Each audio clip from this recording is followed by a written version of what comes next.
I second. All in favor? Aye. All right, we'll start with roll call. I'm Rich Stork, and I'm the chairperson. Dean Odell, treasurer. Matt Anderson, vice chair. Al Howard, board member. Sue Means, board member. Tina Heidelberger, secretary. And then also in attending is Carrie Peterson from LLJ Wastewater Maintenance, our operator. I think everybody had a minute to take a look at the unapproved minutes from July 1st, 2025. Are there any changes that need to happen?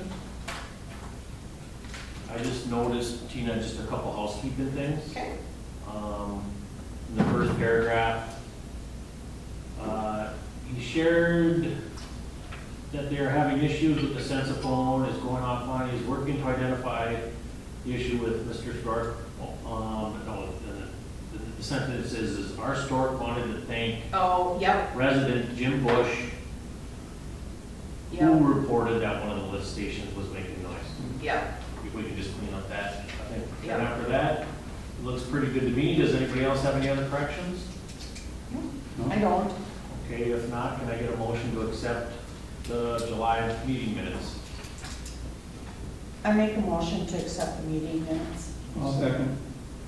All in favor? Aye. Okay, those minutes are approved, and Tina will get them corrections made and we'll sign them. All right, let's move right into the wastewater operator update for the month of July. Numbers. I had good numbers till the 29th.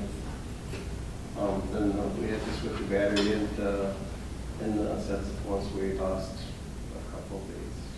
Okay, For the month, the high was on, guess what day the high was on? yeah, 6 inches of rain or 3 inches of rain? No, actually, it was the day after 4th of July, so it was the 4th of July, at 28,410 gallons. Wow. That's a lot.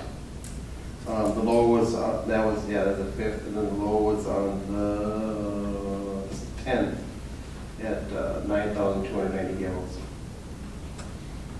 Average day for the 29 days was 13,370 gallons. So that was pretty high on the 4th. Did we have other days that kind of corresponded over? With those rains, yeah. Yeah, Yeah. so we had a couple other in the high rains. Yep. Average is still there in the means at 13,000 gallons. Yeah, and that, I thought the numbers were wrong, and I rechecked for the 5th, and that's what it was. So the 4th and 5th were both high, so. All right. But then the highest rainfall, which when I was looking on, that's why I was just looking at my rain days, was,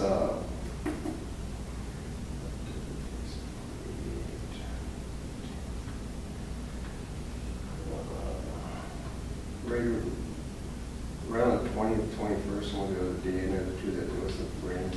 Yeah, we had a 3-inch rain there, one day that it came down. All right, so you mentioned the sensiphone. So we're still having some, frequent, it goes offline. So I know it happened one time when you were on vacation, I had to go there and reset it one morning. And then there was a couple other times, so that's why you went in to replace the battery? Yeah, we put the new battery in just because it was enough, seemed to be enough in frequency that was those low voltage, and the battery was getting old, so Yeah. that, and it's been fine since we reset everything, so just in case we ordered a new modem too, Okay. but it hasn't acted up since we put the new battery in. Last was the 31st, so. Okay.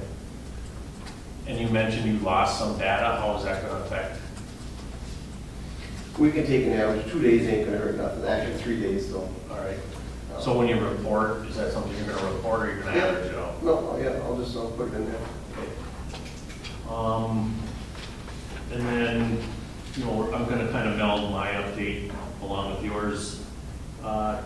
We've been working still with the MPCA and our contact there. HR Green Jackie and Kyle with HR Green, they finished up their work with our new permit, and that information now is in the MPCA's hands. I have a copy of the permit that, you know, we're gonna move forward with. Terry's working on just finalizing what is gonna exactly happen when we treat for phosphorus in our two ponds, and that's the treatment of spreading all into our ponds. So that's gonna be tied into our permit. Once that's put in, like we've talked about in the last year, that's a new treatment that we've started to budget money for, but we're sure not, we're not 100% sure what it's gonna cost once we do the treating, because you're still working with Hawkins. Hawkins. Hawkins, yeah. Okay. Yeah, that's the first thing, it's gonna be experimental. Yep. And this is gonna be a crapshoot is what it's gonna end up being. I think we've got a pretty good, I talked to John again today, Hawkins, and I do plan to talk to him today, so he said I get a little more information I need to get from him, so. Okay. So when we provide the information to the MPCA, we're gonna give them, you know, a rough idea of how we're gonna treat it. Yep. And then we have to meet those parameters and dial it in depending, I think the amount is gonna be the same. Yep. I don't think they're really asking how we're gonna spread it, they just wanna know. how No, much we're gonna they spread want it. it detailed on how it's gonna be applied. Okay. And how we're gonna store it, and how we're gonna deal with it when we get it, and what's gonna be left over, so that's when I talked to you earlier today, it's, we don't wanna have any extra, and we don't wanna have to store it, or we just, and it's not highly corrosive or nothing, Okay. it's just something we just don't want to keep around. So we wanna dial it in, use it all up at each treatment Yep, and not store anything. And we're still gonna be in that roughly, the best we can figure is at upper 500 to mid 600 gallons somewhere there. Okay, so hopefully they buy that, and we have to adjust it depending on what our tests and readings are. Yep, and that's what it's gonna be, I can't give them an exact number because we don't know what it's gonna be till we test. Okay, all right. So I guess we'll see what they take and how they deal with that information. So the permit is, the reissuance of the permit is not 100% complete yet. We're still dialing that in. But the work that HR Green did for that and the contract, we'll be getting a bill from them probably next month for that work that they did.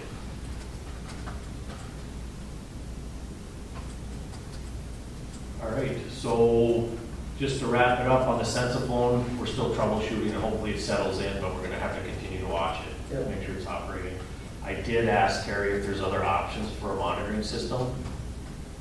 He's looked into it, and there's not really another system that kind of works with our control panels and stuff at this point, so. There's the Omnisite makes some, and there's some that they use for Cross Lake, and there's other options out there, but it's basically what we've got to know. There's no reason to change from what we have now, so. Okay.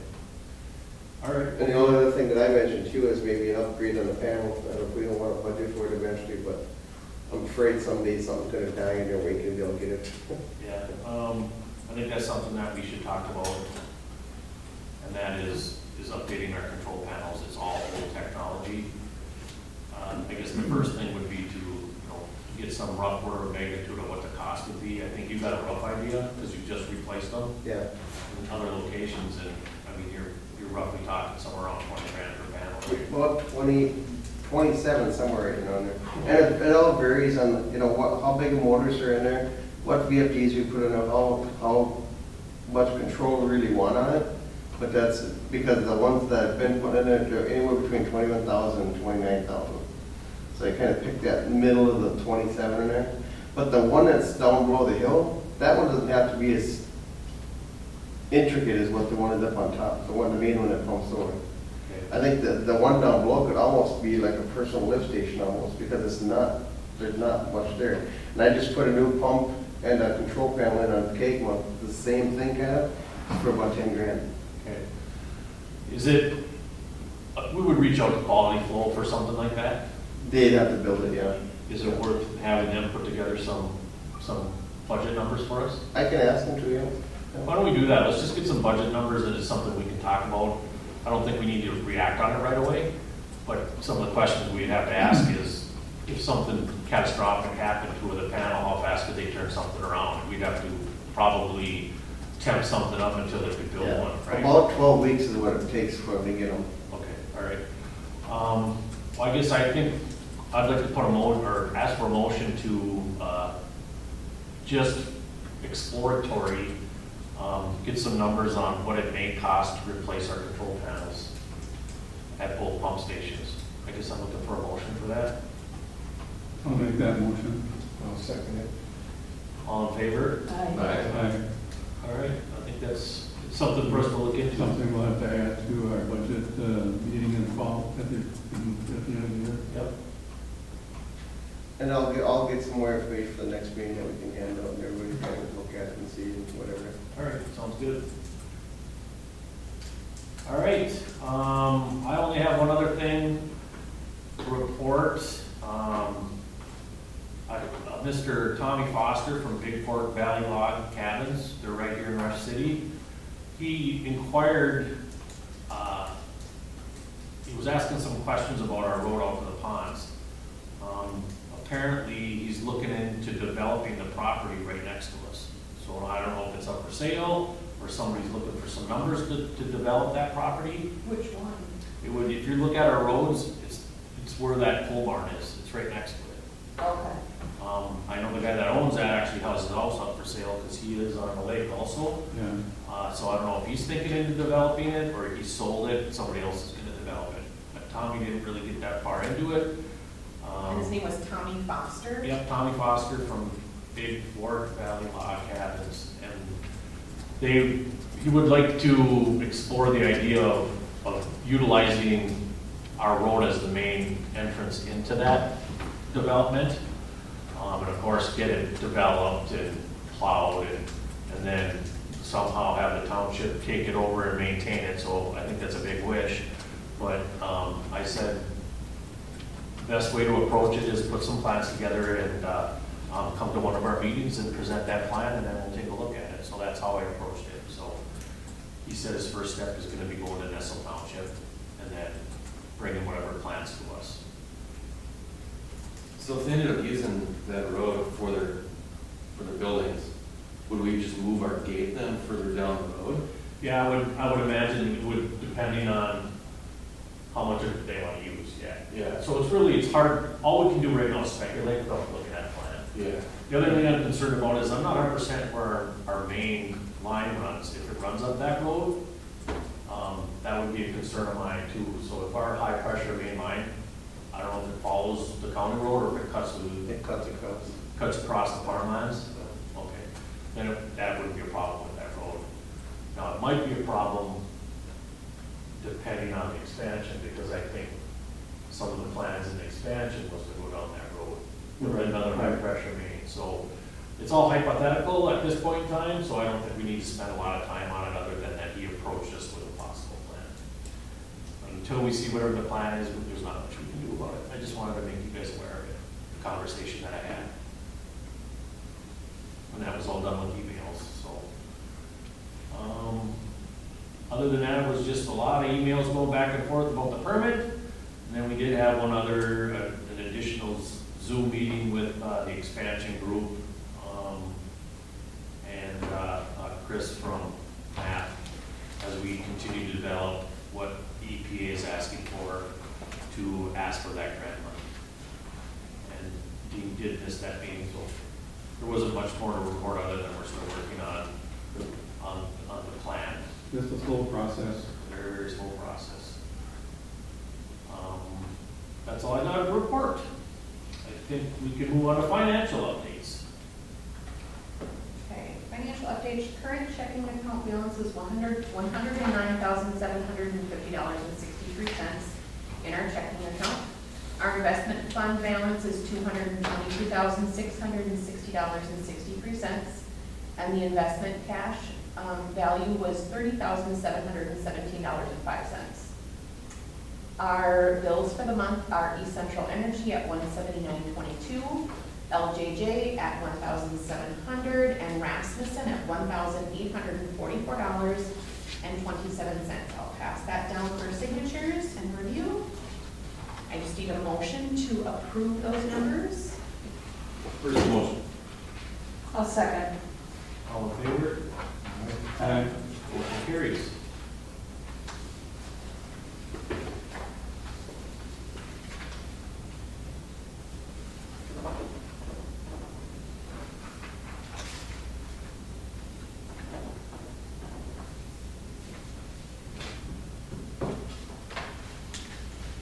All right, Dean, I'll let you handle some expansion update. There's not much more news other than we continue to plug away at, Yeah, probably not. I'm not sure when we're gonna schedule the next meeting, if that was brought up. And then we'll have to get together with EPA also, again soon. I think based on the asks, and I think that this action item is in my hands, it's inviting Jackie from HR Green into that meeting, just on an informational type thing with the EPA, to understand exactly what those asks are. Because I think one of the asks that the EPA is looking for is, they're gonna wanna know more than a 70%, document of what our plans are gonna be. They would like to know exactly what our plans are, how those plans are gonna be, and what we're gonna do for construction. So, she would need that information to move forward with developing that plan. And of course, if we start going down that road, it's gonna start costing money. So we just need to understand exactly what direction we can go to make that happen, so. And you said that's with Jackie Green? That's with HR Green, yep, our project manager with HR Green. But it's from the EPA, you said? Yeah, the loan, the grant that we have is Okay. from the EPA. It's an EPA-backed loan or a grant.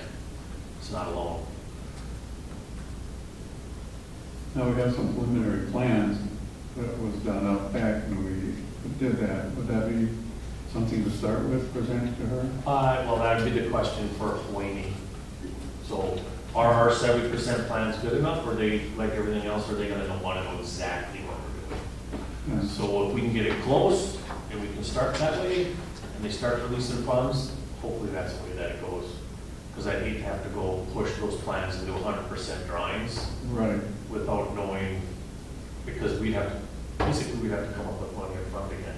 Yeah, And we're right back to ground zero again, investing in something that we may or may not do. right. And where's that money gonna have to come from? It's gonna have to come from the grant. So we wanna understand, and again, it's a big ugly circle. Can we get that money back with the EPA? We're not 100% sure on that. So, it's still more conversations, understanding it more, and working through the plan. All right. Hope that made sense, but that's in the long and short of it, kind of where we're at. We're still pushing forward. Channel update. Well, I got an email from Craig Wills at the DNR last week, and they have denied our permit. The issue was, they had the fisheries department, and right now it escapes me who the other department was, that went out with Craig Wills, and they did water depth measurement. And they said 2 feet of water is enough for navigation. So the channel just had a couple spots that were like 1.5 feet, and we could do those. And we're having a meeting with the channel folks tomorrow night to discuss that. Craig Wills from the DNR will be present. So as of right now, the project is denied and will not be happening. If something changes, I'll definitely let the board know. When is the meeting? Tomorrow night at the community center. So, There is another option out there, and it's exploratory. yes, And I was contacted by Doug O'Brien with the Rush Lake Association. They purchased a pump, and it's a similar system that they're running up at Pocagala in the lake. And I don't know anything other than some pumping system that treats the lake, and that's supposed to be able to reduce the amount of muck, and they've seen some positive results up at Pokegama. So the Rush Lake Association has bought this pump, and they'd like to hook it up somewhere in the lake, and they've talked about utilizing or hooking it up or putting it in one of the channels to see if that does work. But that would be needing to get some power over to this temporary trailer and finding a place to put it. So that's another option that's out there. That would be minimal cost. It's just a matter of finding, the power to hook it up. So we'll get more information from Doug on that as he provides it, I guess. I know that system there, it's called nano bubbles. That's exactly what it is now. Yeah, and it's very experimental. Yeah. But I know they had to raise $100,000 before they'd even get the company to come look at it. Right. And I think it's $1,000 or $2,000 a month for power to run it. Well, they've got a big, huge Yeah. system, and they had to bring power in to run it. Theirs is a permanent system. Now, what the Rush Lake Association purchased is a smaller scale of that. It's more of a mobile unit. So, like you said, it's experimental. Yeah, it's, Yeah. I did print off a report that Pokegama, the people who are running the project up there, like monitoring and et cetera, and they didn't mention any cost amounts or anything, but this does say that they had about 3 inches of muck reduced in 6 weeks. So, and then plus, other visual things, and yeah, they have like 20 volunteers, and there's readings out on the buoys that have monitors on them, so it's a much bigger process and project than I think what you're talking about. Okay. Well, we'll just see what he has to offer. Yeah. They purchased and they want to put it somewhere on the lake, and he said, this would be a good place to start with. So, that's something to continue to have conversations with Doug about. All right, and I understand you're having a meeting tomorrow with Yes. those people? Okay. With Dina, yeah, With and Dina. then possibly Doug. Okay. All right, let's move on to Shorewood Night Out 2025. Sounds like it's in full. Yeah, we're ready.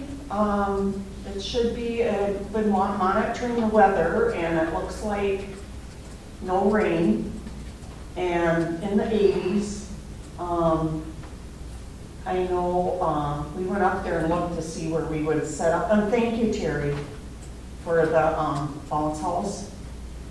Yeah, I'll get it down Friday sometime. Okay, Maybe that's, Thursday, but do you need a hand setting up, or can you guys set it up? I don't know who set it up last year. Last year, the guy The that guy I did? get from, he set it up, but It can't be that complicated, right?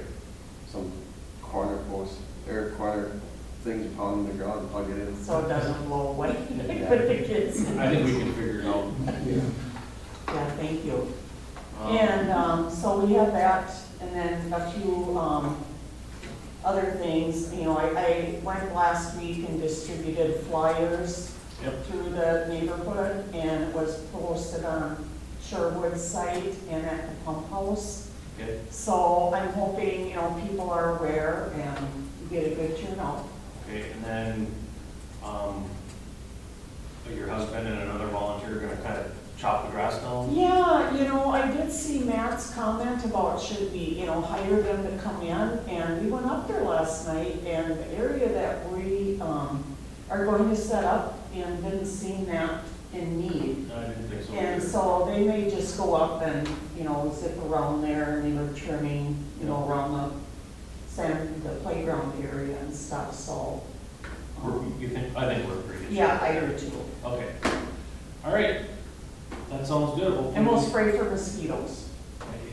bring bug stuff. Yeah, and your chair. Yeah, and a chair. All right, sounds good. Update on the speed bumps. Well, they're ready to put them in anytime. Got the map here, we're going to put the first 4. And there was another person in the neighborhood from flying by 30, 35 miles an hour again. And I don't know how many times we gotta ask these people to slow down about putting these in, but, we need more bumps, we'll put them in. All right, yeah, I'm curious to see how it works. I think it'll make a difference. Are they, I'm sorry, did you say they're in or they're going in? They're gonna go in as soon as, I get to go ahead and do it, I'll get them in by the end of the week if I can. Well, you got to go ahead. You've got the map where a couple people marked some stuff, and I think they're good locations. We'll start there.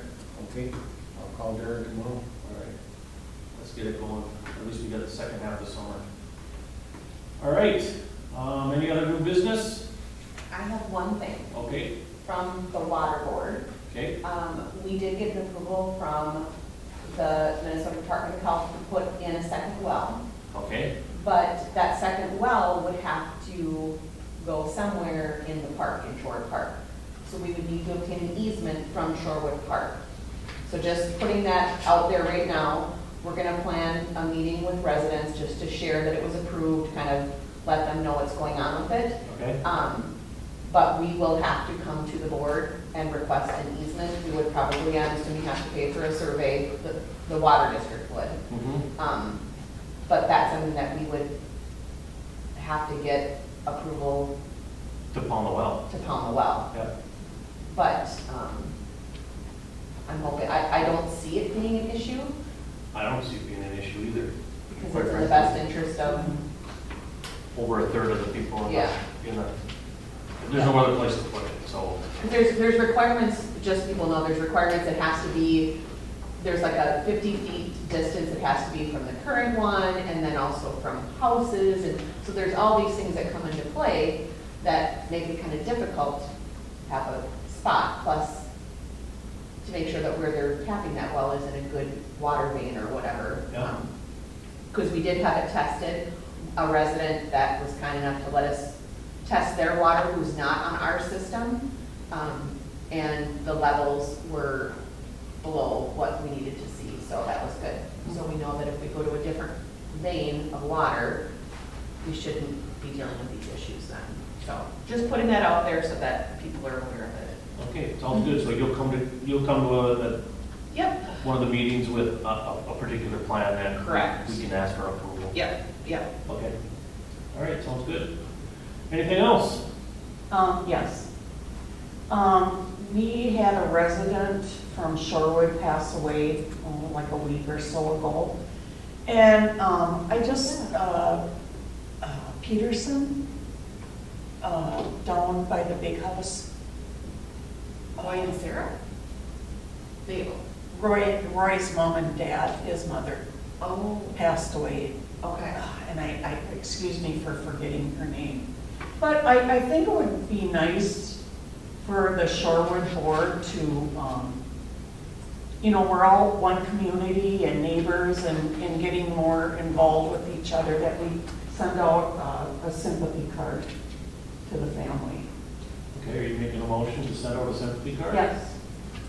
I second the motion. And then if, we can just keep abreast of, Other people? other people happening and. Yep. I think it's a good idea. Is that something that you're gonna pick up and send out? Sure. So we had a motion to send out a sympathy card. Can I get a second? From this time forward, residents. Yep. So I just want to throw it out there, devil's advocate, because nobody came to the board and announced it, and it's kind of hearsay, that some people may not like being publicly announced and publicly addressed. I heard it over Facebook, was a notice, and I did talk to Roy Peterson. So, but yes, I can You know what I understand mean. the privacy, yes. And I'll double check with that, with the Because if family. they publicly Yeah. announced it, it's cool, Yeah. but, yeah. Okay, that was a great point, Matthew. There was a motion to send out a card to this particular resident. Can I get a second on that? Second it. All in favor? Aye. Motion carries. All right, anything else? Oh, that's a signal. With that, I'm looking for a motion to close the meeting. John Peters. I'll make a motion to close the meeting. Second it. All in favor? Aye. Aye.